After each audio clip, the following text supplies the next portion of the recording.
दोस्तों, आज हम बात करने वाले हैं ऐसे शख्सियत की जिन्हें हिरण पर रहम खाने की वजह से उन्हें सल्तनत अता की गई। जी हाँ दोस्तों, एक हिरण पर रहम करने से उन्हें बादशाह बना दिया गया।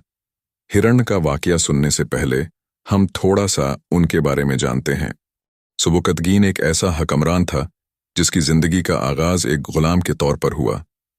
सुबुकतगीन की पैदाइश 942 ईस्वी में हुई थी और जवानी में वो एक तुर्क गुलाम के तौर पर फरोख्त हो गए थे, लेकिन उनकी काबिलियत और वफादारी ने उसे उल्पतगीन, गजनी के सुल्तान, की नज़र में ला दिया।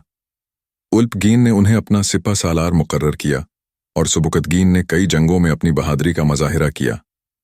बाद में 967 ईस्वी में उल्पगीन की मौत के बाद सुबुकतगीन ने गजनी के सुल्तान के तौर पर हुकूमत संभाली। सुबुकतगीन न सिर्फ एक अजीम जंगजू थे बल्कि एक इंसाफ पसंद और दरिया दिल हुक्मरान भी थे। उन्होंने अपनी सल्तनत को वूसत दी और कई अहम फतूहात हासिल की। उनके दौरे हुकूमत में गजनी सल्तनत की बुनियाद रखी गई, जो बाद में उनके बेटे महमूद गजनवी के दौर में एक ताकतवर सल्तनत बनी। सुबुकतगीन की जिंदगी इस बात की अलामत है कि मेहनत, ईमानदारी और अक्लमंदी के बल पर किसी भी ऊंचाई को छू सकते हैं। सुबुकतगीन पहले एक मामूली गुलाम थे। उनके पास सिर्फ एक घोड़ा था। रोजी के तंगी के सबब वह परेशान रहते थे। रोजी हासिल करने के लिए वह रोजाना जंगल में जाया करते और जानवरों का शिकार करते। एक दिन शिकार तलाश करते हुए वह जंगल में घूम रही थी। उन्होंने एक हिरनी देखी जो अपने बच्चों के साथ चर रही थी। सुबुकतगीन ने उसे पकड़ने के लिए घोड़ा दौड़ाया। हिरनी तो पकड़ी न जा सकी, मगर उसका नन्हा बच्चा हाथ आ गया। सुबुकतगीन ने उसे बांधकर अपने आगे घोड़े पर रख लिया और शहर की तरफ चल पड़े। हिरनी ने देखा कि उसके बच्चे को शिकारी अपने घोड़े पर लिए जा रहा है, तो उसके दिल पर बिजली सी गिर गई। वह बेचैन होकर सुबुकतगीन के पीछे दौड़ने लगी और फरियाद करने लगी।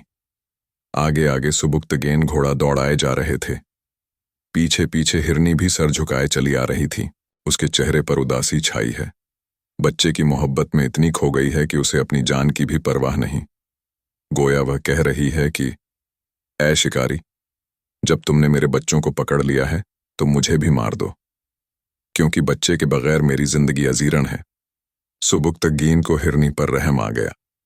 उसने बच्चे को छोड़ दिया। फिर हिरनी ने बच्चे को चूमा और आसमान की तरफ मुंह करके दुआएं देने लगी। फिर अपने बच्चे को साथ लेकर चौकड़ियां भरती हुई जंगल की तरफ चल पड़ी। सुबुकतगीन रात को जब सोए तो उन्हें ख्वाब में सरकार सल्लल्लाहु अलैहि वसल्लम की जियारत नसीब हुई। सरकार ने फरमाया, सुबुकतगीन, तूने एक बेजुबान जानवर पर रहम किया है, इस पर हम बहुत खुश हुए हैं।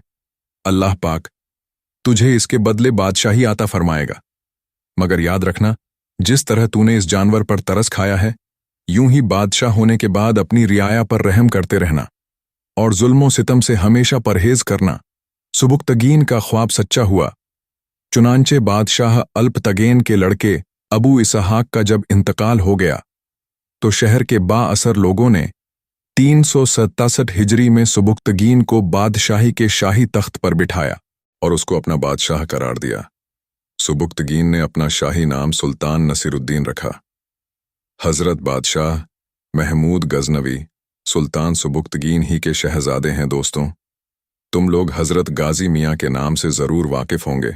हिंदू लोग और मुसलमान आपको बाले मियाँ के नाम से याद करते हैं। आपका पूरा नाम हजरत सालार मोहम्मद गाजी रहमतुल्लाहि अलैह। अल्लाह पाक के रास्ते में लड़ते हुए आप शहर बहराइच में शहीद हुए। आपकी वालिदा माजिदा का नाम सतरे मोअल्ला है। सतरे मोअल्ला सुल्तान सुबुकतगीन की शहजादी और सुल्तान महमूद गजनवी की बहन है। इस रिश्ते को जान लेने के बाद तुम समझ गए होंगे कि हजरत सरकार गाजी मियाँ बादशाह के नवासे और सुल्तान महमूद गजनवी के भांजे हैं। दोस्तों, ऐसे ही इन्फॉर्मेटिव वीडियोस देखने के लिए हमारे चैनल को सब्सक्राइब करें। मिलते हैं एक और वीडियो में। तब तक के लिए अल्लाह हाफिज।